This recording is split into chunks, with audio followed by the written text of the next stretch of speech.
Bonjour à tous et bienvenue. C'est un plaisir de vous retrouver après quelques semaines, mais bon, on se retrouve quand même quotidiennement, au travers des différents webinars que l'on diffuse et qu'on vous reprojette au niveau des replays. Le sujet du jour, il nous passionne, hein, c'est, la cohésion d'équipe et le sentiment d'appartenance. Pourquoi il nous passionne?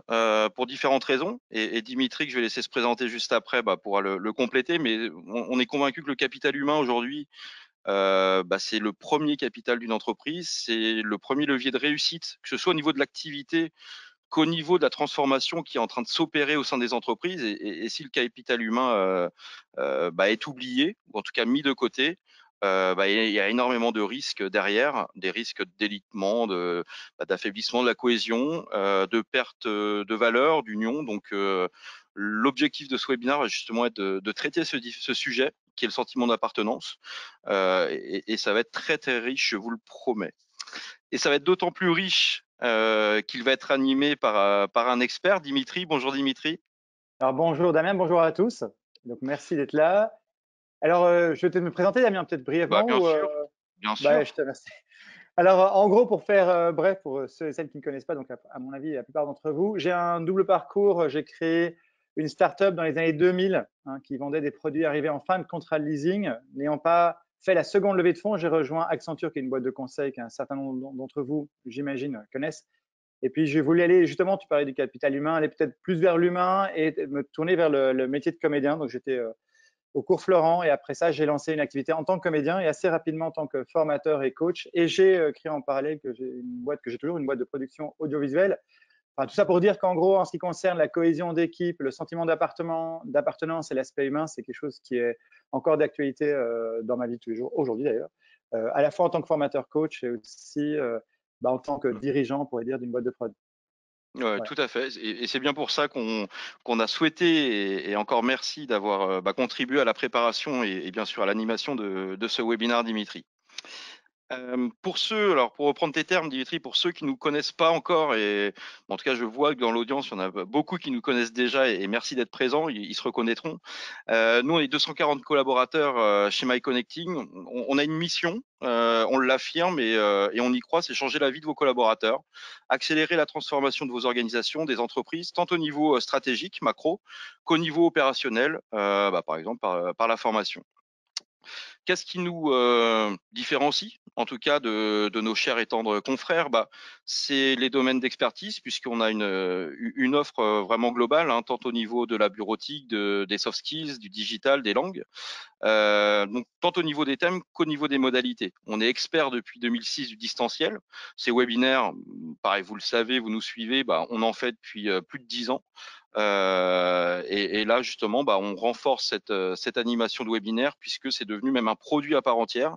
On parle de cohésion, c'est un levier. Un webinaire, par exemple, ça a une vertu, c'est de pouvoir toucher 100, 200, 1000, 2000, 3000 collaborateurs en même temps. Et ça va être complémentaire à d'autres modalités qu'on pourrait faire avec vous, comme des formations, des coachings flash, n'est-ce pas Dimitri, du team building, etc., etc. On croit beaucoup à l'accompagnement, à l'humanisation de la technologie et en effet, c'est pour ça qu'on est là aujourd'hui. On est au travers du digital et à distance et c'est une vraie vertu, on est pour autant ensemble, en synchrone et on va pouvoir échanger puisque ce webinaire et ça je l'appuie fortement, doit être collaboratif, tel que l'est notre pédagogie. Vous avez un chat, vous pouvez justement partager vos questions sur le chat, vos questions, vos interrogations, vos difficultés sur le sentiment d'appartenance, vos doutes, vos envies. Vous les mettez. On va avoir un temps dédié avec Dimitri de 10 à 15 minutes en fin de webinaire pour apporter une réponse autant que faire se peut à vos différentes questions. Et si bien sûr le temps ne nous le permet pas, il y a trop de questions, eh bien on vous enverra une réponse par la suite de ce webinaire. Et je finis ma phrase là-dessus. Voilà, j'ai essayé de faire court, Dimitri, ça va? Sur la Ben, ça va très présentation? bien, Bon, merveilleux. super. Bon, on rentre dans le vif du sujet avec les grandes étapes de ce webinaire, le sommaire. On va poser des points de contexte, puisqu'en effet, le sentiment d'appartenance a beaucoup bougé, qui plus est depuis quelques mois, n'est-ce pas? On reviendra, enfin, je pense que vous savez pourquoi. Et il y a des risques derrière tout cela. Et l'idée pour nous, et au travers de Dimitri et de sa présence, bah, c'est de vous apporter des bonnes pratiques, des déclics, des prises de conscience, des outils clés, qui bien sûr derrière, alors c'est un webinar, hein, donc bah, les bénéfices d'un webinar sont les bénéfices d'un webinar. On n'est pas dans la formation, donc on pourra bien entendu aller beaucoup plus loin dans le côté bah, transférable et opérationnel des contenus qu'on va vous projeter aujourd'hui au travers des formations qu'on pourra faire avec vous. Donc Dimitri, là j'ai beaucoup parlé, je n'ai plus de salive, je n'en peux Ah bon? plus, j'ai trop Moi, travaillé. Ah bah oui, oui, oui. Ça, les jeunes, hein, on se fatigue vite, n'est-ce pas? Moi, il y a un truc qui m'a surpris quand on a commencé à travailler sur le sujet, c'est que bah, j'ai vu apparaître la pyramide de Maslow sur un de tes premiers mails que tu m'as envoyé. Moi, la pyramide de Maslow, je l'ai découverte, ça me rajeunit pas, mais en BTS force de vente. Il y a maintenant de nombreuses années, mais tu as dit non, c'est pas que de la vente. Le sentiment d'appartenance est vraiment lié à cette pyramide. Est-ce que tu peux nous en dire plus? Mais bien sûr. Alors, juste par rapport à la pyramide Maslow, évidemment, ça parle des besoins qu'on a en tant qu'être humain. Donc, évidemment, on peut la transposer dans plein de domaines. Et si on le ramène au domaine qui nous concerne aujourd'hui, donc la cohésion d'équipe et le sentiment d'appartenance, alors évidemment, c'est dans le titre. Alors, je vais commencer par le bas, si tu me permets, Damien, parce que c'est Ouais. important pour la comprendre et comprendre pourquoi on va mettre un focus essentiellement sur le besoin d'appartenance et un peu sur le besoin de sécurité. En fait, la pyramide de Maslow, pour ceux qui la connaissent pas, mais j'imagine que beaucoup d'entre vous la connaissent, qu'elle est relativement connue, c'est que ça se lit de bas en haut. C'est-à-dire que si la pyramide en bas n'est pas remplie, on a du mal à passer à l'échelon supérieur. Donc, je passe le besoin psychologique, hein, qui est que, humainement parlant, on a besoin eh bien, de pouvoir se nourrir, de pouvoir se nourrir, je pourrais dire déjà pour commencer, qui sont des besoins psychologiques et physiologiques en fait. Hein. D'ailleurs, c'est plutôt physiologique que psychologique. Tant qu'on n'a pas de quoi se nourrir, on ne va pas encore chercher un besoin de sécurité. D'accord? Si on va dans la base. D'accord?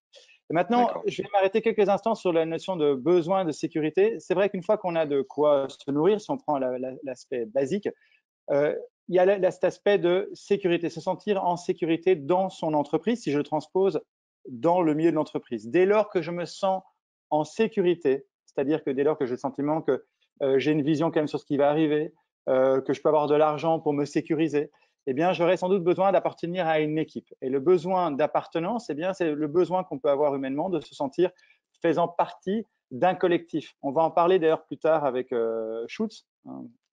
Bon, Papa Schulz, j'étais Dimitri? sûr qu'elle n'avait pas la référence. C'est une référence que je ne connais pas, qui n'est pas de ma génération. Cela ne nous regarde pas. Cela ne nous regarde pas, Dimitri. Absolument. En tout cas, donc, il y a ce côté de besoin d'appartenance, sentir appartenir à un groupe. Mais je vais quand Ouais. même m'arrêter sur l'aspect besoin de sécurité. Je pense que la plupart des personnes qui sont en ligne avec nous aujourd'hui ont peut-être ressenti avec ce qui s'est passé avec le Covid, que tout d'un coup, les collaborateurs se sont peut-être sentis en insécurité. Hein. Quand on parle de cohésion d'équipe, de sentiment d'appartenance, pour que ça puisse être présent, il faut déjà que je me sens sécurisé. J'ai des amis qui sont dirigeants d'entreprise qui me disaient que leurs collaborateurs avaient beaucoup de questions sur qu'est-ce qui se passerait demain, quelle est la vision, comment on va s'en sortir, qu'est-ce qui va se passer avec leur emploi, avec le marché. Et ils étaient très en demande en fait par rapport aux managers et aux directeurs en face à eux, qui eux-mêmes n'avaient pas forcément de réponse par rapport à ça. Et c'est vrai que le besoin d'appartenance, si on lit la pyramide donc de bas en haut, peut du coup être un petit peu mis à mal. C'est-à-dire qu'en fait, il faut d'abord que le collaborateur se sente en sécurité, pour Oui, qu'après, ils puissent vraiment se sentir appartenir à un groupe, qui est un besoin essentiel. Et je ne vais pas faire trop long, si j'ai encore une seconde, Damien. Mais bien après, sûr. il y a un autre élément, parce qu'on a on a mis la flèche sur besoin d'appartenance, mais on pourrait presque aller plus haut dans la pyramide. C'est-à-dire qu'une fois qu'on se sent faisant part d'un groupe, hein, et Schutz va en parler dans quelques instants aussi, donc pas Schutz, mais l'autre Schutz, eh bien, il y a un besoin d'estime de soi, Hmm. d'estime de qui je suis moi au sein de l'équipe. Donc, il y a à la fois le besoin de me sentir faisant part d'une équipe, à condition que je me sente en sécurité. Hein, et après, il y a besoin de comment moi je suis reconnu en tant qu'individu au sein de l'équipe. Hein, c'est ce Hmm. qu'on pourrait appeler le besoin d'estime qui est en orange sur la pyramide. Mais une fois de plus, hein, ce qui est intéressant dans le contexte actuel, une vraie question, c'est est-ce que déjà mes collaborateurs se sentent en sécurité? C'est-à-dire qu'on voit bien que le contexte est complexe et il y a des questions qui se posent pour la rentrée et tout ça, je pense, pour un certain nombre d'entreprises. C'est voilà, est-ce que déjà le besoin de sécurité est là? Est-ce que voilà, il y a une vision qui a été donnée? On va le voir avec le schéma de Bales tout à l'heure aussi, hein, pour que ce besoin d'appartenance puisse vraiment s'exprimer et être présent. Ouais, Donc, ouais, tout à j'espère fait, que c'était et assez il est clair mis pour à mal, mais on va le voir également après, au-delà de la crise qu'on a connue et qu'on va connaître aussi, qui sera différente, de la crise sanitaire, la crise, économique, hein, parlons vrai. Mais aussi, et ça aussi on va s'arrêter dessus, sur l'évolution des modes d'organisation. Alors oui, on a connu 3 mois en tout distanciel alors moi je suis d'accord avec ce que tu nous as partagé, sur le sentiment d'insécurité, qui peut du coup, diminuer le sentiment d'appartenance. Mais au contraire, moi j'ai aussi eu, et c'est intéressant, des collaborateurs dans mon équipe, qui sont justement sentis en sécurité, pendant cette crise, parce qu'ils sont très vite, ils ont très vite senti, qu'on était là pour eux, qu'on était disponible, qu'on était à leur disposition, qu'on mettait les moyens, les outils, et tu vois, selon les personnalités, les ressentis sont différents, mais on va le voir après, et je trouve ça super intéressant de prendre de la hauteur et du relief par rapport à ce sujet-là. Je rebondis là-dessus, parce que du coup, ce que tu es en train de dire, c'est que vous avez réussi à les sécuriser. Tu vois ce que je veux dire? C'est parce que tu as donné de l'information. L'information, c'est Oui, un point clé d'ailleurs, hein. Informer correctement les personnes, sentir qu'il y a des moyens qui sont mis derrière. Mais en fait, on pourrait même le sortir du Covid. C'est-à-dire que, évidemment, là, ouais, on est dans une période qui est évidemment particulière, mais c'est vrai tout au long de la vie d'une entreprise en réalité, hein. Le niveau de communication, la transparence qu'il y a par rapport à ça, tout ce qui peut sécuriser un collaborateur et qui permet du coup de monter en quelque sorte dans la pyramide, hein, parce que c'est pas totalement linéaire non plus, et bien du coup, ça permet de renforcer ce sentiment d'appartenance. Et une fois que ça existe, une fois plus, il y a vraiment le besoin de la part du manager, en tout cas, de donner une forme d'estime à chacun des collaborateurs, hein, qu'on voit dans la ouais, ouais. pyramide. Tout à fait. Donc si, on comprend bien ce que tu nous dis, je pense qu'on est tous, en phase. Si en tout cas il y a des réactions, allez-y. Je vois que les premières réactions arrivent, donc allez-y. Le sentiment d'appartenance, c'est un besoin, vital, un besoin, Ouais, essentiel pour une boîte, hein, pour une entreprise, pour ses collaborateurs, et si on doit le traduire, c'est participer à un projet. oui, Si on compare avant-après, alors pas obligatoirement comme tu dis avant Covid, après Covid, hein, mm, mais avant sur un mode de fonctionnement, présentiel, avec des salles avec tout le monde qui travaille en même temps. Là, on est dans une dimension de flex office qui va s'intensifier.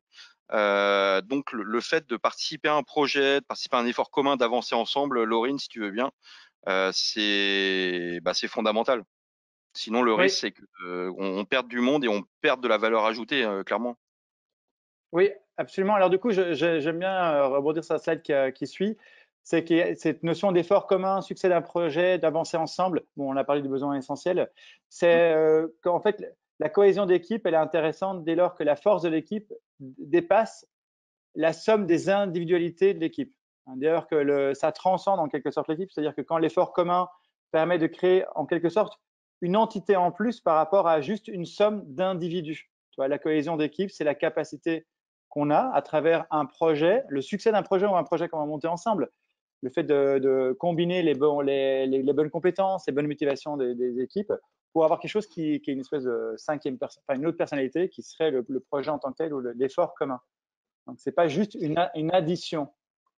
Ouais. Est-ce que le 1 + 1 = 3, l'effet de synergie, Oui, on pourrait. peut illustrer mathématiquement, Alors évidemment, si mon prof de maths m'écouterait, je me ferais taper sur les doigts, mais je m'en fiche, ça n'a jamais été mon mais point fort.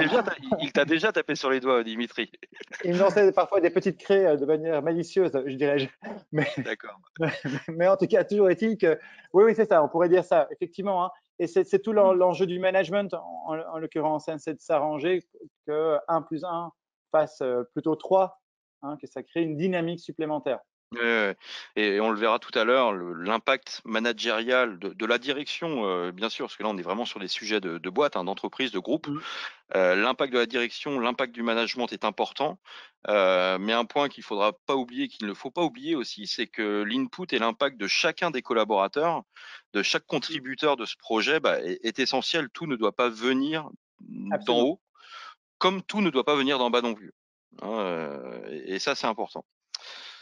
Très On est bien. bien Nous, d'accord. je vous disais tout à l'heure, donc l'idée c'est qu'on soit sur du collaboratif et votre avis en fait nous intéresse parce que bon, on va s'adapter et tenir compte justement de ce retour à ce sondage pour alimenter, en tout cas orienter les différentes discussions qu'on pourra avoir.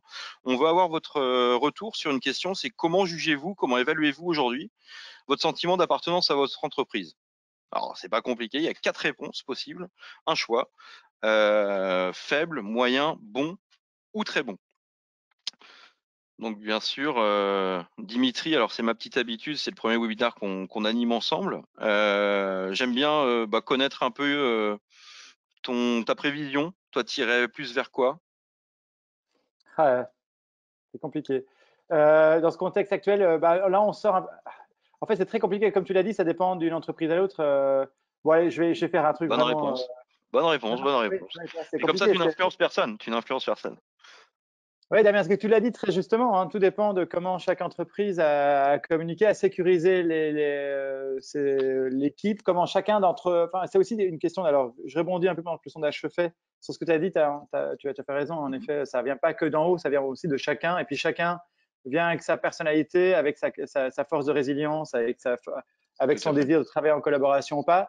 Donc, c'est forcément une rencontre entre les deux. Oh, bah, c'est Eh ben merveilleux. bravo.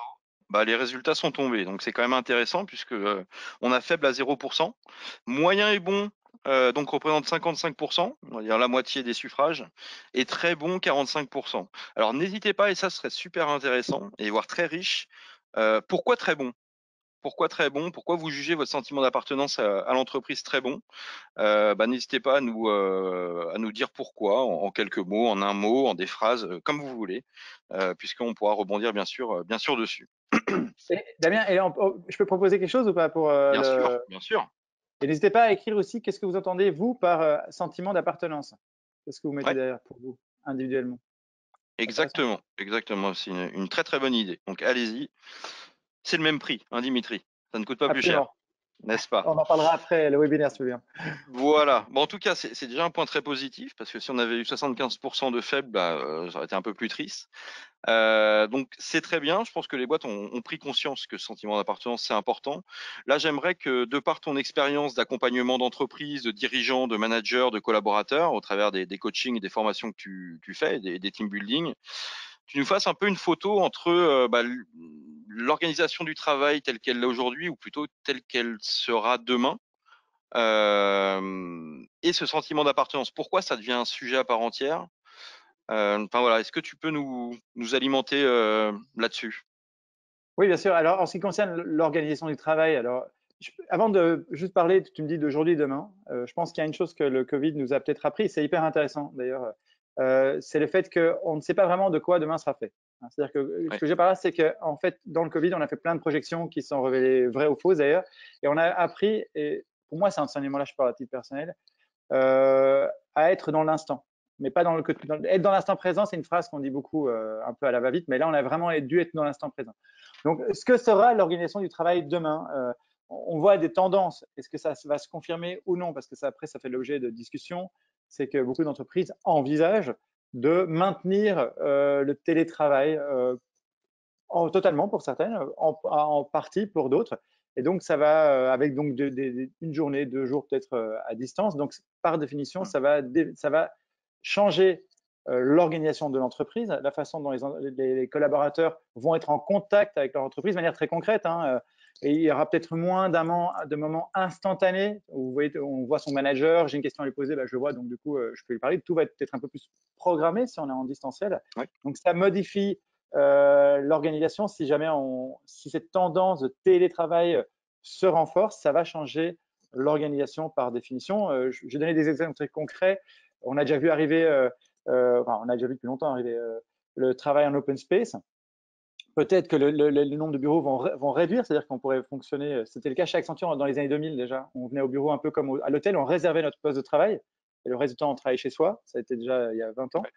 Merde, j'aurais pas dû dire ça, ça me vieillit un petit peu. Donc, on peut imaginer que cette organisation, dès lors qu'on est un petit peu déconnecté, c'est-à-dire au sens physique du terme, ça peut du coup poser des questions sur le sentiment d'appartenance. Et je pense que du coup, en termes de sentiment d'appartenance, si l'organisation change, c'est-à-dire que si le télétravail se confirme, la vigilance devra être plus forte en ce qui concerne le sentiment d'appartenance. Je vais donner un exemple tout bête pour que ce soit concret. C'est cette notion peut-être de mettre en place des rituels. On sait que pour qu'il y ait un sentiment d'appartenance, c'est intéressant que les équipes aient des rituels à travers des réunions qui ne peuvent être forcément systématiques, mais en tout cas des rituels. Comment on va ritualiser de nouveau? Comment on va faire quand, par exemple, quand les collaborateurs se voient, eh bien, il y a des échanges qui se font. Qu'est-ce qui se passe quand ils se voient un peu moins régulièrement? Comment ça se passe en termes de sentiment d'appartenance? Et quelle est l'organisation que le manager va proposer pour éviter le sentiment d'isolement, hein? Je pense qu'on va en parler juste après, hein, les risques que ça peut avoir. Voilà. Oui. Comment fait-on pour éviter qu'il y ait un sentiment d'isolement de la part des équipes? Comment on s'organise par rapport à ça? Comment on peut faire aussi pour toujours maintenir le sens?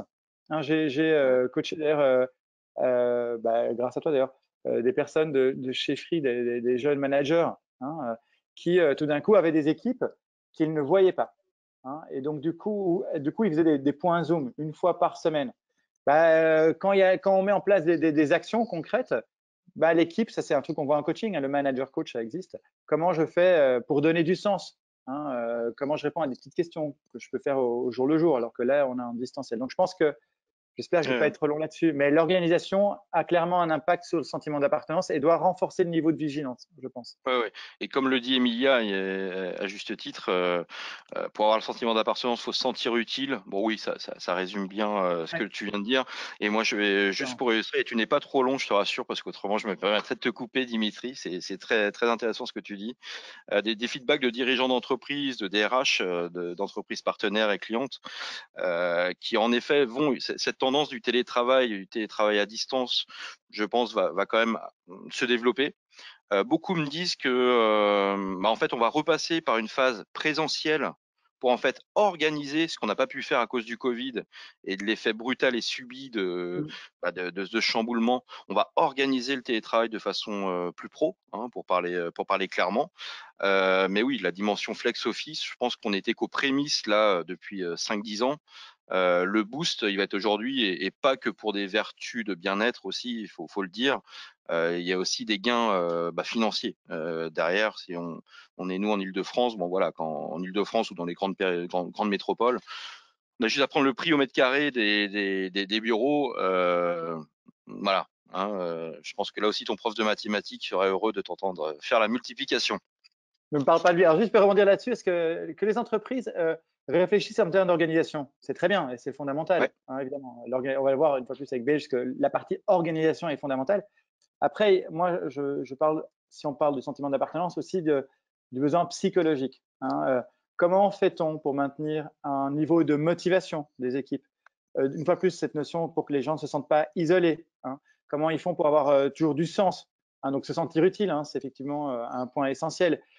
Comment on fait pour que les gens ne prennent pas des initiatives un peu malheureuses de leur côté parce que, par exemple, ils n'osent pas appeler leur manager parce que voilà, ouais, c'est plus difficile d'avoir accès à lui, hein, facile. Quand on le croise dans le couloir, on peut dire au fait, il y a un client qui me pose telle question, qu'est-ce que je dois faire? Là, ça suppose une autre organisation, peut-être un effort supplémentaire qui consiste à l'appeler, à faire un point. Donc voilà, je pense qu'il y a c'est une vraie réflexion à avoir dans laquelle la partie humaine, d'ailleurs ça va totalement dans Mind Connecting, hein, parce que c'est vraiment ouais. l'angle, hein, et je crois que c'est un vrai sujet à la fois de formation et de coaching, hein. C'est comment on maintient bien l'humain. On a bien pensé en termes d'organisation, c'est pas la partie la plus difficile, hein. Comment Non. on s'organise, c'est pas forcément la partie la plus dure. La partie la plus dure, c'est une fois qu'on est organisé, comment on maintient ce sentiment psychologique essentiel pour que, eh bien, qu'il y ait une vraie cohésion d'équipe, hein, et Ouais. d'appartenance comme la thématique d'aujourd'hui. Et afin qu'on évite certains risques. Et ça, c'est Oui. la transition sur le point suivant, c'est de faire un panorama. Tu parlais d'initiatives malheureuses, de certains risques. Moi, en intro, je Mm. vous parlais de délitement de l'entreprise. Ça, ce sont des termes de clients, hein, qu'on a repris. Euh, Parmi ces risques, est-ce que, alors c'est peut-être une question piège que je te donne, et comme certains politiques, tu vas peut-être me répondre par une question, je n'en sais rien. Et si on devait faire un top 3 des risques, en tout cas toi, que tu as rencontrés dans les coachings ou les formations que tu mènes avec nous, qu'est-ce que tu pourrais faire ressortir parmi ce panorama? Alors dans les coachings, alors j'ai un recul de 3 mois, hein, je parle vraiment du coaching totalement distanciel avec des gens qui gèrent en distanciel. Hein, donc j'entends bien ce que c'est. Très bien. J'ai pas mal de coaching, de formation en entreprise, mais avec une présence aussi forte du télétravail, c'est finalement assez récent. Je dirais ce que j'indiquais, hein, le sentiment d'isolement. Donc, je pense que beaucoup de personnes qui sont là aujourd'hui ont dû entendre des gens qui disent ah bah ça fait du bien de se retrouver. Ça c'est quand même pas tout à fait pareil parce que même si on s'est habitué à une Ouais. forme de travail à distance qui de manière organisationnelle a fonctionné, il y a malgré tout quand on voit quelqu'un, bah c'est pas pareil. Donc on voit bien qu'il y a quand même une émotion. On est quand même avant tout d'une certaine manière des êtres d'émotion. Donc je pense que le sentiment d'isolement, pour moi, je le mettrais dans les premiers. Peut-être le manque d'entraide, mais ça, savoir parce qu'il y a une question d'organisationnel, donc je suis pas trop, c'est pas trop ce que j'ai entendu là-dessus. Euh, ouais, délitement du management, j'entendrais un petit peu aussi c'est ce que j'ai travaillé en management, hein, parce que Mhm. c'est difficile. En fait, comme tu l'as dit, hein, tout vient pas du haut, mais parfois, donc il y avait aussi du bas, mais les managers sont évidemment confrontés aux mêmes choses que les collaborateurs. Donc, je pense Tout à fait. que ça, c'est pour moi le risque numéro 2. Et puis, délitement d'entreprise, en fait, si on faisait par ricochet, si je me sens isolé qu'il y a un délitement du management, il y a par définition peut-être un risque de délitement de Je suis, l'entreprise. je suis complètement d'accord avec toi. Et le délitement, alors on l'a abordé lors des derniers webinaires qu'on a animés pour vous. Mais le délitement du management, bah, il s'opère aussi par une perte de contrôle sur ce qui se passe en ce moment, Mm. hein, sur un changement brutal aussi pour les managers de leur fonctionnement au quotidien, par une perte, et je fais là écho à ce que tu disais en introduction, une perte de visibilité, une incertitude. Bah oui, Mm. les budgets qu'on a définis en novembre 2019, bah, il va peut-être falloir tous les revoir. Si des recrutements étaient prévus, il va peut-être falloir les revoir. Si on n'avait pas de prévu, il va peut-être falloir en prévoir. Des nouvelles offres de services. Enfin voilà, il y a vraiment, il y a vraiment une dimension de nouveauté, si on prend un terme positif, qui peut générer de la culpabilité du manager parce qu'il peut se sentir, bah, en fait, plus assez bon. Et derrière le risque aussi que nous on a rencontré, puisque c'était une demande d'une grande entreprise, c'est que bah, certains managers peuvent aller jusqu'à abandonner entre guillemets. Ouais. C'est qu'ils se disent mais pourquoi les appeler juste pour dire bonjour? En fait, on va se faire un point une semaine, j'ai pas assez de temps. Et bah oui, bah petit à petit, bah en fait, si on ne s'impose pas ces rituels dont tu parlais tout à l'heure, bah le management, oui, il se délite très très vite. Derrière, on n'accroche plus les collaborateurs, il y a plus d'entraide, démotivation, délitement d'entreprise. Je crois qu'on parle le même langage, Dimitri. Ça fait plaisir que j'ai l'impression avec mon prof de maths. Non, sinon, je reviens. Mais du coup, ce que tu évoques aussi, c'est cette notion de sens quand même, malgré tout. Hein. Tu vois, si le manager se pose la question, et tu as raison, c'est ce que j'ai en coaching. Hein. Oui, mais à quoi bon faire des points on sait pas Ouais. trop. Ça veut dire qu'à un moment, il voit plus le sens. Et s'il lui voit plus le sens, bah, du coup, les autres voient pas forcément le sens non plus. Donc, c'est un peu un mariage de tout le monde de ce point de vue-là. Je mettrais... Mais Oui, vas-y. vas-y, je t'en prie, non, vas-y. Alors, je vais faire un petit point sur la démotivation des équipes pour être sur un élément concret. Euh, je ne sais pas si tout le monde les connaît, mais il y a les motivations selon Spranger, il y en a 6. Je ne vais pas faire un cours sur les motivations de Spranger, hein. Mais il y a notamment dans les motivations de Spranger qui dit qu'en gros, on a tous des motivations par définition, on sait pourquoi on se lève le matin, comme dirait Sarko. Eh bien, je me rase le matin plutôt, pas je me lève le matin.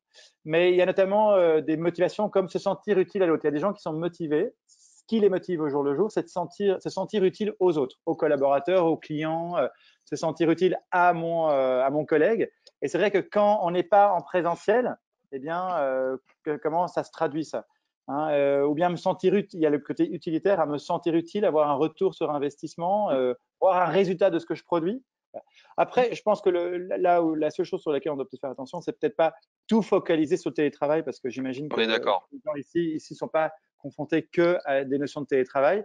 Mais ce qui est quand même intéressant dans les temps un peu de crise, comme on vit maintenant, ça appuie toujours sur quelque chose qui est vrai même en dehors de la crise. C'est-à-dire que ce qu'on évoque là reste présent, y compris dans des temps de non-crise. Et juste, et après je Mm. termine pour compléter la suite, je donne des formations là chez Mercedes sur du management. Et en l'occurrence, c'est des formations qui étaient déjà prévues avant le Covid. Et ces thématiques sont présentes, hein, et notamment cette notion de sens, comment moi, en tant que manager coach, je prends le terme haïtien, hein, j'arrive à donner du sens à ce que les gens se sentent utiles et de ça. C'est une vraie thématique qui était déjà là avant même que le Covid vienne tout chambouler, mais ça appuie sur des choses qui sont en fait déjà présentes de manière journalière en fait dans le milieu de l'entreprise. Tout à fait. Et en complément de ces risques, bah, il y a les attentes aussi des collaborateurs qui ont évolué. Alors oui, en effet, on le lit dans les journaux, dans les médias de toutes sortes. Bah oui, il y a plus que l'argent. Il n'y a pas que l'argent. En effet, on voit de moins en moins l'argent. Il y a d'autres points qu'on va pouvoir voir, hein, la confiance, le partage, la reconnaissance, le soutien. Mm. Mais ça devient une alchimie compliquée pour les boîtes, Dimitri, pour les dirigeants de tenir compte de tous ces risques, de l'évolution des modes d'organisation, l'évolution des attentes.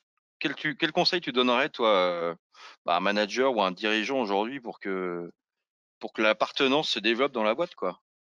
Bon, alors du coup, je vais mettre ma couleur de coach hein, là-dessus. Hein. Chacun en tant que coach, on a une couleur. Ben, moi, je vois pas ça comme une difficulté, je vois ça comme une opportunité en réalité. Hein, si on, alors, je vais pas envie de faire la philosophie de France 50, mais c'est vrai que bon, ça nous ramène vers des valeurs humaines.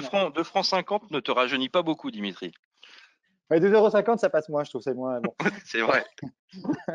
Disons que je suis suisse, que ça règle le problème. Non, mais en tout cas, en tout cas ce qui est intéressant, c'est que ça ramène l'humain au centre de l'échiquier. Hein. Et je pense malgré tout que chaque personne ici, et sans doute peut-être que pendant le Covid, une fois de plus, vu que ça appuie quand même à des endroits où parfois ça peut parfois un peu faire mal, eh bien, je pense que ça a été l'occasion pour un certain nombre d'entre nous de se rendre compte à quel point l'humain est important. Donc moi, je vois ça plutôt comme une opportunité pour les entreprises de remettre l'humain au centre. Et une fois de plus, quand on met l'humain au centre, alors eh bien, ça permet de créer une dynamique. Alors je le dis parce on va le concrétiser tout à l'heure, hein, pour pas que ça fasse des paroles un petit peu faciles, Oui. un peu vagues. Par exemple, la confiance, ça se gagne, hein, et ça se gagne. Une fois plus, je vais revenir sur Schutz tout à l'heure, parce que j'aime bien Schutz de ce point de vue-là. Il y a vraiment cette notion, comment on crée un climat de confiance, notamment. Hein. Quand un manager dit à quelqu'un, par exemple, voilà, ma porte est grande ouverte, tu peux venir quand tu veux, ben, c'est bien d'avoir dit. Après, il s'est encore rien passé derrière pour que la personne passe cette porte. Donc, je pense que le fait que les gens aient besoin de reconnaissance, de soutien, de partage et même de confiance, c'est quelque chose qui est vraiment à portée de main des entreprises. Et je pense que c'est bénéfique parce que du coup, tu le disais très justement, ça ne dépend pas que du management, hein, le Mmh. sentiment d'appartenance à une entreprise. Mais si on donne le premier coup de manivelle sous l'aspect humain, je pense que justement, ça va faire, on prend un terme anglo, hein, ça fait un bottom-up. Je pense que ça va venir du bas vers le haut. Hein, dès lors qu'il y a des règles, qui sont un peu des normes, qui sont mises en place, que chacun connaît son rôle, eh bien, si on apporte un vrai soutien, une vraie reconnaissance aux gens, et une fois de plus, vous allez voir dans quelques instants, c'est pas si compliqué que ça, qu'on est vraiment dans le partage et qu'on met l'humain au centre, eh bien, c'est vraiment une opportunité. Et je crois que, et je pense qu'on s'en portera, ça c'est vraiment une fois de plus mon identité de coach, mieux humainement parlant à la fin de l'aventure. Hein. C'est-à-dire que si on peut se dire, voilà, humainement parlant, j'ai été en soutien, en confiance et en reconnaissance des autres, eh bien, c'est un peu c'est une roue qui tourne. Et je crois que l'entreprise devrait voir ça comme une opportunité. Et c'est pour ça que je pointe du coup le risque de l'organisation, c'est fondamental, fondamental. Hein, on va le voir dans quelques instants. Euh, mais c'est pas la partie la plus stratégique, la plus intéressante. C'est un élément essentiel, On est d'accord. fondamental. Mais Ouais, c'est l'humain qui crée le moteur. Quoi. ouais, ouais, non, mais on partage tous, d'une au sein de Maïko, mais je pense dans l'auditoire, ce point-là et la crise qu'on a connue, bah, je pense l'a a renforcé et tant mieux. Et tant mieux, ça va dans le Ouais. bon sens. Et je peux, juste pour là-dessus, excuse-moi, Damien. Juste, Juste, vas-y. non, non, pardon, ça ne nous regarde pas. Non, mais dans les mails, je ne sais pas si certains l'ont vécu, mais l'humain est rentré très naturellement dans la signature des mails. Hein. Prenez soin de vous. Même dans l'introduction du mail, c'était plus j'espère que vous allez bien, comme vous pouvez l'écrire, genre comme on peut se dire bonjour dans un couloir. Vous allez Mmh. bien, oui, on n'écoute pas la réponse. Je pense qu'à un moment, beaucoup d'entre nous ont vécu des mails dans lesquels il y avait une once de sincérité, j'espère plus qu'une once d'ailleurs, dans lesquels on pose Ouais. vraiment la question comment ça va. Et il y a tout d'un coup, on s'est rendu compte que c'était un point essentiel. Et on voit que ça ne tient pas à grand-chose en fait. Ça Ça tient ça pas à tient grand pas à grand-chose et en effet, moi, c'est mon sentiment. Là, je te parle d'un point de vue complètement perso, mais ce que tu dis là, je l'ai retrouvé, hein, dans les messages que j'envoyais ou recevais, avec mes partenaires. C'est que, bah, voilà, l'empathie avec un grand E s'en est ressorti grandi, et ça ne peut avoir que des bénéfices. Oui. Oui, Après, bien sûr. les mots écoute active qu'on entend beaucoup en entreprise, en formation, prennent une autre dimension. C'est-à-dire que le formateur, hein, si je prends une casquette formateur, là pour le coup, il donne des notions. Mais si jamais on n'est pas réceptif au sens de la notion, donc on revient à utiliser des Mmh. sens, eh bien, l'écoute active, ça reste quelque chose d'un peu superficiel. Tandis que l'écoute active, c'est vraiment écouter activement quelqu'un. C'est vraiment essayer de comprendre ce qui se passe chez l'autre, le sentir, hein. C'est d'ailleurs ce qu'on fait en tant que Ouais, ouais. coach. Oui, oui, que ce Et soit naturel et authentique. Il faut qu'on soit exactement. dans cette dimension-là. Le sous-marin. Le sous-marin, bah, tu m'as amené Schulz sans trop m'en parler, donc tout de suite, tu connais mes classiques. Je t'ai parlé de Papa Schulz, bien sûr, c'est pour la petite histoire comique. Mais toi, tu m'as dit non, le sous-marin. Ouais. Alors, je te laisse la parole. Alors oui, voilà, je voulais parler d'un peu de Papa Schutz qui était dans les… Ah non, c'était dans les airs. Je me suis dit, oui, c'est dans les airs, Papa Schutz. Là, on va parler d'un Schutz qui, lui, a étudié plutôt le mode de fonctionnement. Alors, je pense, une fois plus que dans nos auditeurs, certains le connaissent peut-être. N'hésitez pas à réagir par rapport à ça. Mais qui a du coup étudié le mode de fonctionnement des équipes dans les sous-marins, comment des personnes. Là, c'est une équipe qui est vraiment sous pression, hein, dans les deux sens du terme, dans un vase clos, les uns sur les autres, isolés du monde extérieur, hein, ça nous rappelle un peu des choses, avec un vrai risque, hein, un vrai risque quotidien. Mais il a essayé de voir comment est-ce qu'une équipe, justement, fonctionnait, comment est-ce qu'une équipe peut fonctionner de manière efficace, avec un vrai sentiment d'appartenance et surtout une vraie cohésion. Hein, parce que, évidemment, s'il y a des conflits au sein d'un sous-marin alors que vous êtes isolé pendant plusieurs mois, ça peut rapidement générer des difficultés. Donc, l'enjeu de la cohésion d'équipe est vraiment, je vais prendre le terme un peu facile, mais mis sous pression. Hein. Et pour lui, il y a vraiment trois dimensions. Il y a cette notion sur la notion d'inclusion. Alors l'inclusion, c'est ce côté, je pourrais traduire avec un autre mot qui est est-ce que je me sens, alors je prends ce qui est écrit là, c'est le côté est-ce que je me sens dedans, dans le groupe, hein. Est-ce que je me sens Ouais. important au sein du groupe? C'est-à-dire que est-ce que j'ai l'impression que mon rôle a une importance aux yeux des autres? Voilà. Et ça, c'est important. Si je vais prendre un exemple qui est simple, mais évidemment, quand on a un poste à responsabilité qui est élevé, le sentiment d'importance, d'inclusion est peut-être un peu plus simple. J'ai un peu plus parce que ça dépend évidemment du sentiment Mmh. de légitimité de chaque personne, et ça, c'est très personnel. Mais c'est important aussi que quelqu'un qui a peut-être un rôle qui pourrait sembler, on va prendre je sais pas, un stagiaire par exemple, est-ce que ce stagiaire, il se sent important? Est-ce qu'on lui donne cette reconnaissance? Hein, est-ce que le monde extérieur lui renvoie cette idée de oui, c'est important, ce que tu fais, c'est important, hein, au sein de Ouais. l'équipe. Et on a besoin de toi. Et ça, c'est le premier élément pour que quelqu'un déjà se sente en cohésion avec une équipe et se sente appartenir à l'équipe. Donc ça, c'est est-ce que je suis dedans ou est-ce que je suis en dehors? Est-ce que j'ai un sentiment que on ne regarde pas tellement ou que mon travail c'est bien, enfin bon, en même temps, c'est pas stratégique, quoi, tu vois, Mmh. c'est pas clé, quoi. Donc ça, et je pense que c'est important enfin, pour toute l'équipe, hein. Il faut vraiment, je pense, voir l'équipe un peu comme un organisme vivant. Hein. S'il y a Tout une à fait. partie qui est un peu malade, c'est toute l'équipe qui ne se porte pas bien, même si ça ne se voit pas tout de suite.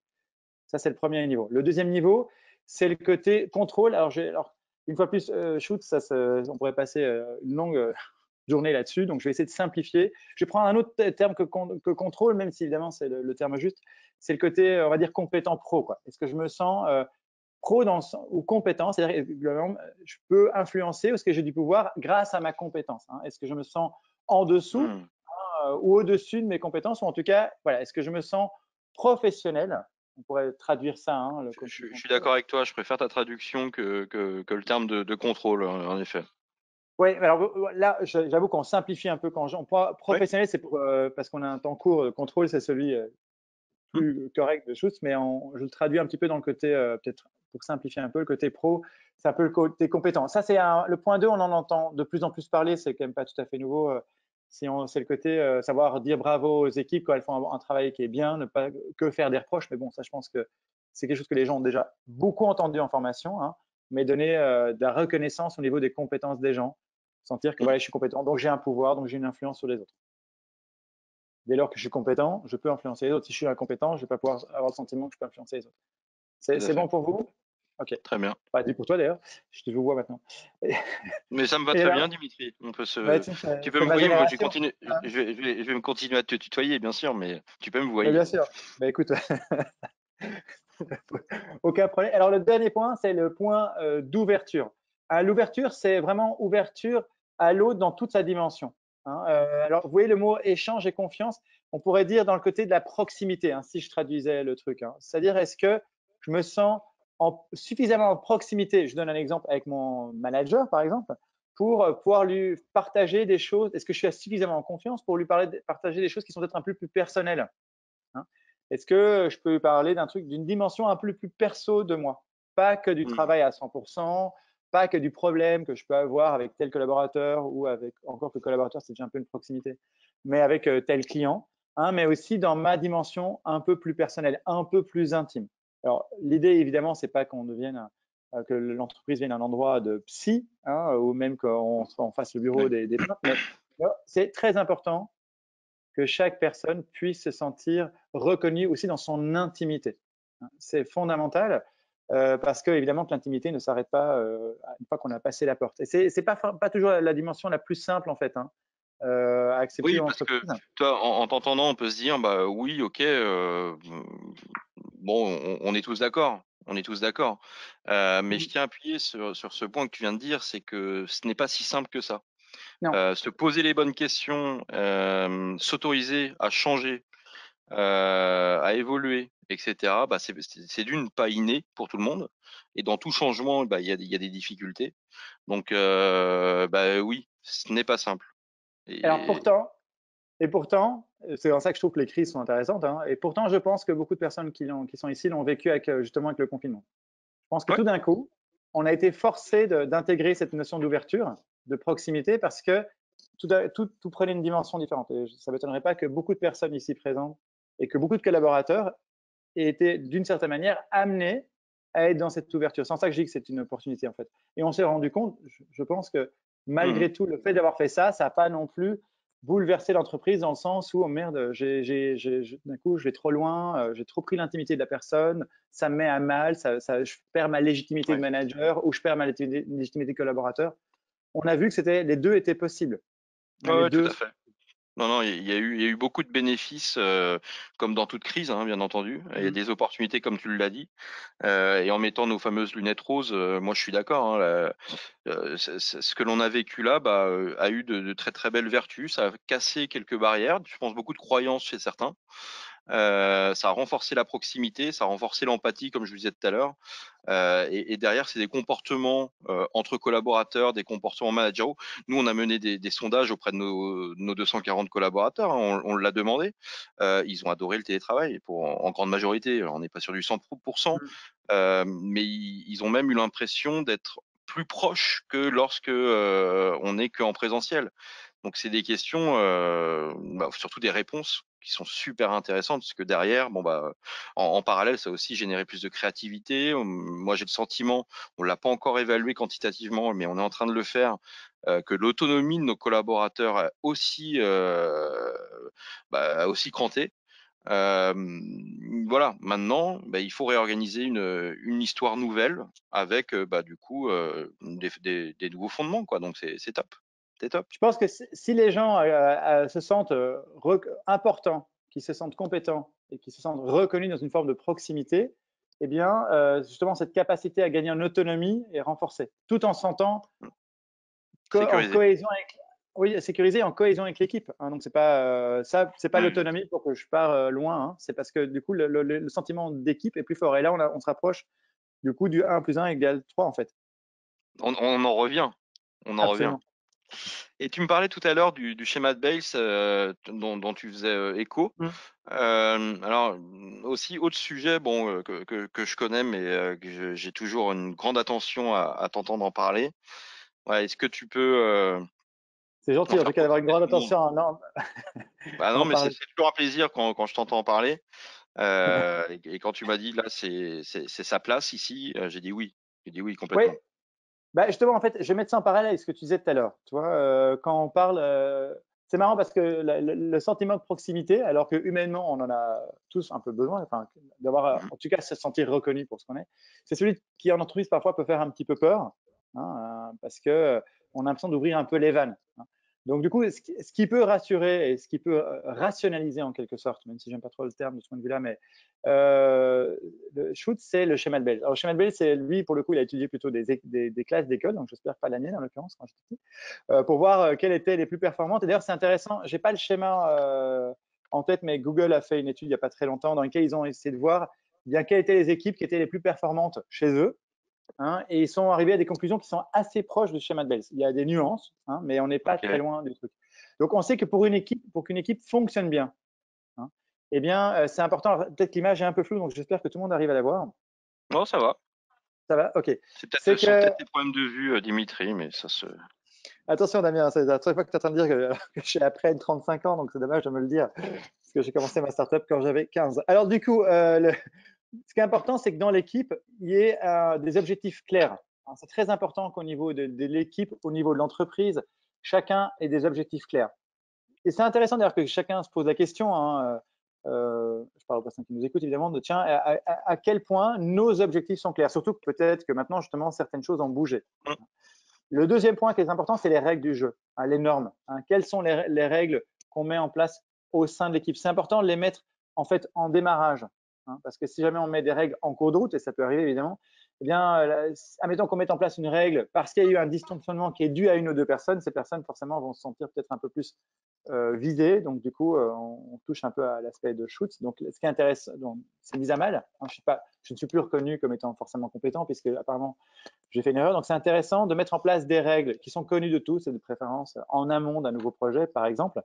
Hein, et dans ces règles, au cas où il y a un dysfonctionnement, qu'on sache quelle serait, alors j'aime pas le terme non plus, mais la sanction. Ah, mais donc, s'il y a une erreur, bah, qu'est-ce que ça induit, quoi, hein, je m'attends à qu'est-ce qui se passe, hein, si ça se passe bien ou qu'est-ce qui se passe si ça se passe mal. Oui, une sanction peut être positive comme négative, hein, Absolument. Oui, absolument. Mais en tout cas, que ces règles soient connues, quoi. Mmh. Après, je vais faire un petit saut dans le truc, sans aller vers le bas, c'est cette notion de rôle. Est-ce que chacun est au fait de son rôle? Quel est mon rôle? Alors évidemment, ça peut tomber sous le sens parce qu'on peut se dire, voilà, mon rôle, c'est mon poste. Oui, mais qu'est-ce qui se passe dès lors qu'il y a un dysfonctionnement? Qui prend le relais? Hein, donc c'est voilà, est-ce que Ouais. chacun connaît ses rôles, y compris quand il y a des changements qui pourraient s'opérer, hein, par exemple.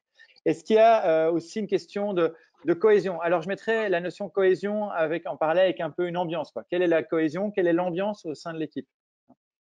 Est-ce que je vais? Est-ce qu'il y a une bonne ambiance? Les rituels, une fois de plus, prendre un verre ensemble à un moment, j'en sais rien, ça peut être une ambiance. Mais l'ambiance, c'est pas que ça, c'est aussi. Alors ça, c'est un autre sujet que je peux pas aborder aujourd'hui, mais c'est intéressant parfois d'avoir une vision de l'équipe, hein, de voir tiens, quelle est l'ambiance de l'équipe. Il faut pour ça observer les signaux faibles. Hein. Est-ce qu'il y a des personnes qui ont une influence positive, négative? Quels sont les duos qui fonctionnent bien? Par exemple, dans une équipe, hein, on peut avoir deux personnes qui s'entendent super bien, des Mmh. meilleurs amis du monde, et qui du coup, un peu comme dans une cour de récréation, hein, c'est ça que Bales a d'ailleurs étudié les écoles, vont commencer, ils s'entendent tellement bien que du coup, parfois, ils vont se foutre un peu de la gueule de quelqu'un, excusez-moi le terme, hein, de la classe. Donc, il y a quelqu'un qui va se sentir un petit peu rejeté. Hein, est-ce qu'il y a des jeux de pouvoir au sein des équipes? C'est intéressant de voir ce qui se passe en fait. Et du coup, quelle est la cohésion de l'équipe? Est-ce qu'il y a des sous-groupes, pas des sous-groupes? Est-ce que l'ambiance est globalement bonne? Hein, et quelle est la vision que moi j'ai de ça? Puis il y a évidemment cette notion de communication. On en a parlé un peu tout à l'heure. Hein, ma Ouais. capacité à moi à vraiment communiquer auprès de mes équipes. Quelle est la qualité de communication que j'ai? Est-ce que je le fais régulièrement ou pas régulièrement? Alors, je vois le temps tourner, donc je vais peut-être un petit peu raccourcir, mais il y a aussi cette notion de leadership. Quel est mon leadership à moi? Qu'est-ce que j'insuffle moi en tant que leader et Ouais. qu'est-ce que chacun peut insuffler là-dedans aussi? Donc, le schéma de Belt, donc c'est vraiment un, est-ce que les objectifs sont clairs? Deux, est-ce que les règles sont claires pour chacun? Trois, est-ce que le rôle de chacun est clair? Quatre, est-ce que j'arrive à donner du sens, à bien communiquer? Hein. Cinq, est-ce qu'il y a une bonne ambiance? Est-ce qu'il y a une bonne cohésion? Est-ce que je suis alerte, moi, sur les signaux faibles au sein de mes équipes? Hein, parfois, il y a des gens qui sont très, très sympas, mais il faut juste vérifier si derrière, il y a pas des choses Ouais. qui se passent. Hein, parce que c'est De pas pas toujours rester à la surface, quoi. exactement bien sentir les choses. Et enfin, est-ce qu'il y a vraiment un leadership qui est identifié dans l'équipe? Et ça renforce Mmh. par définition la cohésion de l'équipe, selon Belge en tout cas. Hein. Et Google, une fois Non, de plus, non. hein, à Mmh. travailler. Oui, je Ouais, t'ai coupé, ouais, Damien. non, mais enfin, je suis complètement en phase et j'aimerais pouvoir passer plus de temps, en tout cas la durée au moins d'un MyLab, c'est-à-dire 2 heures pour échanger sur tout ça. Mais enfin, moi, ça me parle beaucoup. Ça me parle énormément tout ce que tu dis là. Et en effet, sans tous ces points-là, hein, qui tournent, bah, en effet, beaucoup en dehors. Alors, on parle des règles, mais au-delà de l'organisation, de faire vivre l'organisation. Bah oui, Oui. c'est incontournable pour que ce sentiment d'appartenance ne puisse à minima bah, naître et après mieux te développer et bien sûr mûrir. Et Et c'est un pour outil terminer, oui, pardon, vas-y, très court ce que dis. je vais. C'est un super outil de coaching, ça aussi. Hein. C'est très simple. Hein. Je dis ça aux personnes qui nous écoutent, mais c'est de prendre les points et de s'évaluer de 0 à 10 sur chacun des points. Dire, tiens, Très bien. est-ce que je suis plutôt à 5 ou je suis plutôt à 8? Et après, ça donne des pistes de, tiens, bah, peut-être que de ce point de vue-là, je pourrais le travailler. Donc, ça donne des pistes de réflexion. C'est un outil de coaching qui est à développer. Hein, mais voilà, je dis aux gens qui nous écoutent, Très bien. il peut être Ah ouais, tout à intéressant fait. de pointer et de voir, tiens, là où ça marche, là où je peux renforcer le truc. Parfait. On va terminer sur un point quand même important, qui est, bah, concrètement, tu as parlé des rites. J'ai parlé Mm. en intro du team building. Voilà, en termes de comportement opérationnel, comment mettre en musique tout ça? Parce que c'est bien beau, Belge, et cetera, Schulz, tout ça. Mais concrètement, voilà, concrètement, si on va se dire, on va se donner, allez, 3 minutes, on va se permettre de déborder. Qu'est-ce que tu pourrais nous dire ou quels conseils faire par rapport à tout Bah, ça? bah, écoute, les conseils, tu les as merveilleusement mis en musique sur Oh. le PowerPoint. Et j'ai envie de te dire, d'ailleurs, juste avant d'aller là-dessus, il y a une image que j'aime bien. Alors, une fois de plus, ça peut venir du bas, mais si on part de la part des personnes qui sont au niveau du management, je pense que c'est le cas de pas mal de gens qui sont là, d'imaginer un peu la cohésion d'équipe comme, en tant que manager, un peu comme un chef d'orchestre. Hein. C'est-à-dire que voilà, on coordonne les choses et c'est intéressant de l'imaginer un peu comme ça pour qu'il n'y ait pas de dissonance, hein, au sein de l'équipe. Mhm. Alors oui, je pense les réunions d'équipe, c'est important dès lors qu'elles ont du sens. Hein, je prends les points, vu qu'on a que 3 minutes, je vais faire de manière un peu scolaire, mais chaque fois on donne un peu un élément. Mais en Vas-y, tout très cas, bien. voilà, donner des réunions d'équipe, oui, c'est important. Hein, après, ce qui est important, c'est que ça ait du sens. Hein, tu l'as dit tout à l'heure, d'ailleurs, hein, des managers qui disent à quoi ça sert de faire une réunion d'équipe le lundi. Bah, si tu te poses la question, bah, pose-toi la question s'il faut encore la maintenir ou pas, ou s'il ne faut pas la faire différemment. Du coup, je peux rebondir sur la partie binôme, qui est le point Mhm. 4. Hein, c'est-à-dire, est-ce que j'ai besoin, en tant que manager, de faire une réunion d'équipe hebdomadaire, ou est-ce que je fais une réunion d'équipe de manière régulière dès lors que ça a du sens? Et peut-être que je vais varier avec des moments de binôme. Hein. Évidemment, en binôme, c'est intéressant parce que ce qui se dit en binôme, bah justement, tu te moques de Schutz. Mais cette notion de proximité, elle se joue aussi dans des moments en binôme par définition. Hein. Et quand Mhm. on parle de donner du sens, quand je parlais de manager-coach, bah, c'est peut-être un moment peut-être plus privilégié d'être en binôme. Donc, réunion d'équipe, c'est intéressant dès lors que ça a du sens, de manière régulière, toujours à condition que ça ait du sens. Deux, même si je ne suis pas dans l'ordre exact, oui, c'est faire des réunions en binôme pour qu'il y ait un moment où la personne peut se sentir écoutée, dans lesquels on va peut-être donner du sens, on va peut-être plus poser des questions, plus reformuler, être un petit peu moins dans l'information descendante. Hein. Oui, c'est intéressant, les rites formels. Hein, c'est extrêmement intéressant, les rites formels et du coup aussi informels. Quand je dis Ouais. informel, c'est des moments où justement, là, on revient sur la notion de proximité de Chou. C'est un moment où, évidemment, on ne se dit pas exactement la même chose dans une réunion d'équipe que quand on prend un petit verre, quand c'est possible, lors d'un déjeuner, par exemple. Ouais, ouais. Hein. Et une fois de plus, hein, c'est pas parce que vous faites les rites informels que pour autant les gens se sentent parfaitement à l'aise pour s'exprimer dans l'équipe. Ça existe dès lors qu'ils se sentent reconnus, importants, reconnus dans la Mhm. proximité et compétents. Oui, alors ça, les rites, c'est très important. Hein. Je peux faire un petit parallèle, même si je ne suis pas très pratiquant, mais un petit parallèle dans la spiritualité. Les concepts de la spiritualité sont très simples à comprendre. Hein. Par exemple, on va dire l'amour, qui est un élément dans beaucoup de religions.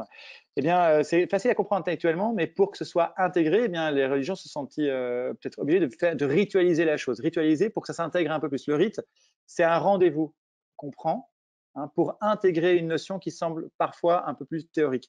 Donc, le rite, c'est qu'est-ce que je fais pour que quelque chose qui est intellectuel s'intègre en fait. Hein. Le rituel, Mhm. c'est une autodiscipline. Et c'est une discipline d'équipe aussi. Et ça a vraiment du sens. Et parfois, les rites, je vais un peu loin, parfois c'est un peu gonflant. Quoi. Mais c'est intéressant de le faire quand même. C'est là où ça devient intéressant d'ailleurs. Hein.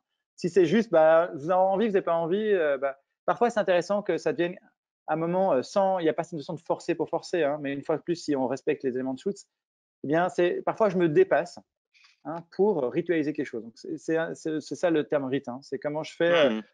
Voilà, on fait ce rendez-vous parce que c'est un moment important. Et parfois, dans ces moments-là, il y a plein de choses qui se passent. Ouais, D'ailleurs, tout à fait. qu'est-ce qui fait qu'à un moment, l'équipe n'a pas envie de se réunir? Je vais prendre à l'envers. On fait un rite, bah, qu'est-ce qui fait qu'en fait, on ne se sent pas à l'aise, quoi? Ben, ça, c'est une vraie question de coaching, quoi. Et en général, il y a des choses qui ressortent à ce moment-là. Ouais, sur ce coup-là, je ne me suis pas senti hyper à l'aise. Ah bon, d'accord, bah, c'est bien qu'on se voit du coup pour en parler. Quoi. Donc, le rite, c'est ça. Hein. C'est pas que le faire quand on a envie de le faire. Tout à fait. Euh, voilà, c'est un rite. L'aspect team building, bah oui, ça c'est hyper intéressant le team building parce que du coup, ça apporte un regard différent sur l'équipe. Il y a plein de modes de team building différents. Oui. Ça permet de Oui. sortir de l'écriture. Voilà. C'est la question que je voulais te poser sur team building. On finira peut-être là-dessus, parce que ça peut rejoindre. Alors, c'est différent que challenge collectif, mais il y a la dimension Ouais. collective.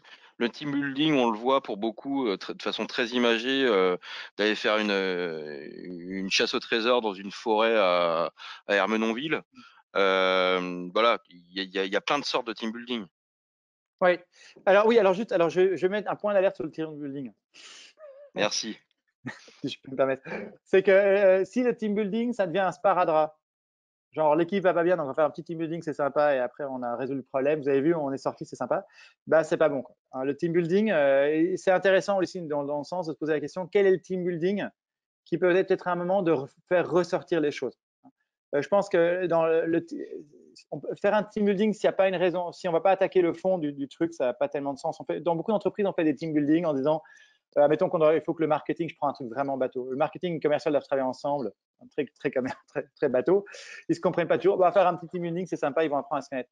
Bah oui et non, parce que du coup, on aura touché un petit peu à la surface, ça va peut-être marcher pendant 24 heures, et puis on n'aura pas touché au problème de fond. Donc, c'est intéressant quand on organise des team Hmm. building de se poser la question de comment on accompagne le team building, comment on le prépare pour peut-être toucher à quelque chose qui est vraiment de l'ordre du fond, quoi.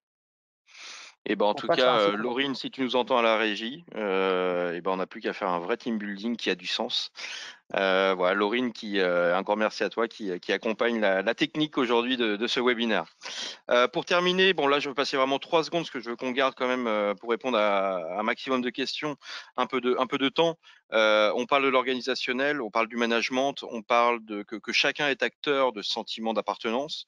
Euh, Encore faut-il avoir aussi les bons outils pour le faire vivre. Là, on vous a mis une palette, mais bien sûr, il y en a pléthore, hein, des outils propres à des boîtes. Je parlais de Webex tout à l'heure, oui, on aurait aussi pu le mettre là. Teams a explosé, Zoom, on n'en parle même plus, tellement bah, ça a intégré nos foyers à tous, alors qu'il y a 4 mois, personne ne le savait.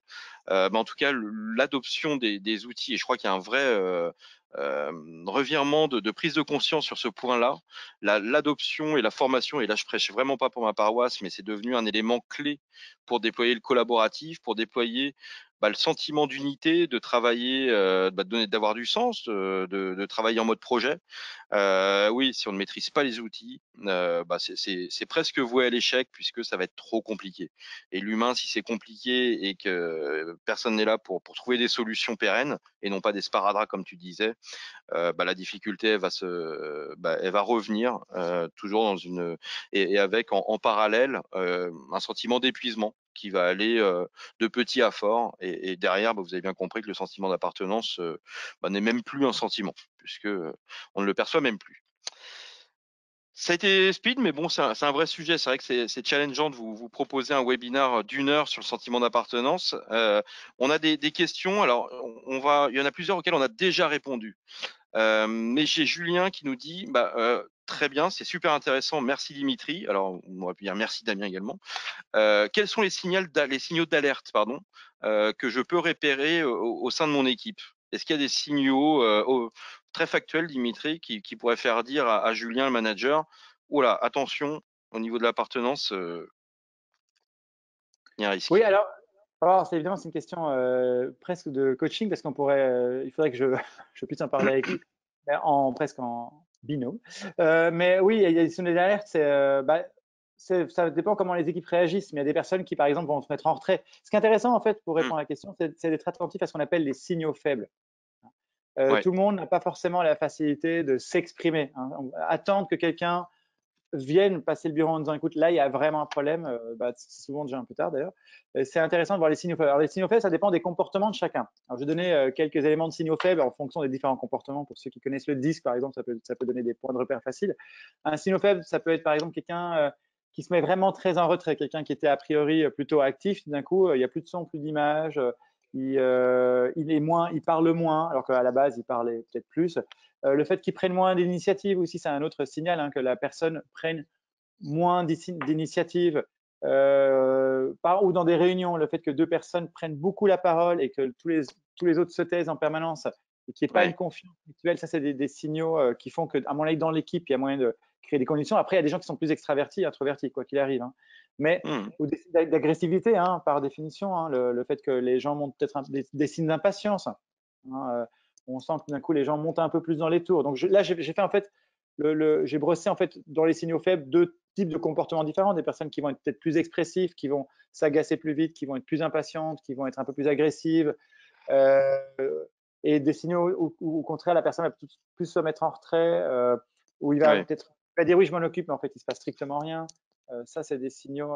Après, c'est une vraie question que je pourrais poser à la personne qui m'a posé la question. Tout à fait. Mais en tout cas, il faut être attentif aux signaux faibles et ne pas attendre la prise de parole pour que ça puisse arriver.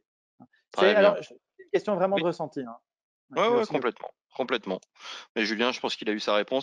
On prend une dernière question. Alors pour Maria, Thierry, Philippe, bah, vos questions, alors on les a traitées, mais on y répondra avec, bien sûr avec Dimitri en direct. Je vais garder la dernière de Kevin. Avez-vous des conseils pour avoir des bonnes activités qui vont favoriser le sentiment d'appartenance à distance? Est-ce que toi, au travers des mois derniers, tu as eu des exemples d'entreprises, de managers qui ont mis en place des choses et qui ont dynamisé ce sentiment d'appartenance. oui, alors, une fois plus, oui, il y a moyen. Alors, ça ne sera pas pareil qu'en présentiel malgré tout, hein, mais si, oui, c'est fêter des anniversaires, par exemple. Il y a des managers qui disaient qu'ils fêtaient l'anniversaire d'un collaborateur C'est vrai. en ligne. Hein, c'est tout bête, mais ça se fait. Bon, ça peut être fait, vous savez, on l'a fait, certains d'entre nous, je pense, des apéros euh, Teams, Mmh. ou bien moi, plutôt Zoom, enfin, chacun son truc, mais en tout cas, voilà, il y a moyen de le faire, fêter des anniversaires, fêter des succès. Il y a un autre élément aussi, tu parlais d'outils. Hein, il y a moyen de faire des brainstorming à distance, hein, aussi pour animer. J'allais t'en parler, ouais. Ouais, donc les brainstorming, ça marche plutôt bien. Donc c'est une combinaison. Alors là, du coup, vu qu'on est un peu en speed, Zoom avec. Alors du coup, j'ai plus le nom, mais il faudrait peut-être l'envoyer aux personnes, mais où tu peux vraiment gérer les post-it. Tu as, un outil Bah, il y a du Klaxoon, du Bicast, Klaxoon, voilà. Je pense voilà, à Klaxoon, voilà. Klaxoon, c'est un super outil, une combinaison Zoom Klaxoon. Donc Klaxoon, il y a moyen de faire des vrais brainstorming à distance avec Klaxoon. Il y a un petit avantage quand même de ce point de vue-là quand on fait des brainstorming. Il y a un inconvénient, un avantage. L'inconvénient, c'est que c'est plus difficile à animer parce qu'il faut que les gens se lâchent un peu plus. L'avantage, c'est que du coup, les gens parlent un petit peu moins en même temps. Il y a moins cette tendance, mais ça ne marchera pas, mais machin. Donc il y a l'espace d'expression est plus Mmh. respecté par rapport à chacun. Ça, Mais ça, alors bon, on a débordé, donc je voilà. terminerai là-dessus parce que c'est un point quand même. Là, je parle de vécu, cette dimension de créativité. J'en reviens encore, mais d'impliquer les collaborateurs dans les réunions, de par les outils. Alors, on parle de Klaxoon, je vais dire Klaxoon Bicast pour pas faire de pub, parce qu'on n'a aucune part dans l'une de l'autre des sociétés, mais il y en a plein d'autres. Même si l'une est rennaise, donc en tant que Breton, je pourrais la citer plus que l'autre.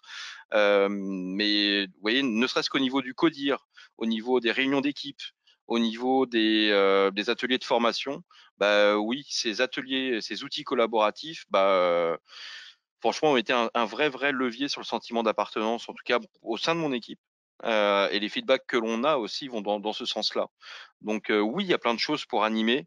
Il y a pas mal d'outils, encore faut-il voilà, les maîtriser, y être accompagné ou formé. Mais on peut faire plein de belles choses, que ce soit à distance, en présentiel, mais aussi en mixte, hein, puisque le sens de l'histoire va qu'on va aller dans une collaboration de plus en plus mixte, présentiel et distanciel. Il est 17h03. Tu vois, un des avantages du distanciel, Dimitri, c'est que Laurine n'est pas là pour me taper sur les doigts. Donc ça, c'est une très bonne chose. Il est 17h03, voire 17h04. Je vous remercie beaucoup. Merci à toi, Dimitri, de nous avoir Merci à alimentés. toi. Et au plaisir à vous tous. Merci à vous tous d'avoir été présents. Nous alimenter, bah oui, en 1 heure, c'est court. En tout cas, ça nous montre toute la richesse qu'on peut avoir au travers d'une formation avec nous sur ce sujet-là, puisque le champ des possibles est énorme, et surtout le retour sur investissement de l'entreprise, du manager, des collaborateurs, l'est tout autant. Donc, je vous souhaite une bonne après-midi, Dimitri, une bonne fin de journée. Merci à tous et merci à toi Damien, même si tu m'as rappelé régulièrement que j'avais plus de 35 ans, je ne t'en veux pas. Donc en tout cas, merci à toutes et à tous pour Mais votre concernant ton attention. âge, une nouvelle fois, cela ne nous regarde Ça va pas, bien, Dimitri. Une excellente fin de journée et à très merci à bientôt tous. pour un prochain webinaire. Au revoir. Merci. Au revoir.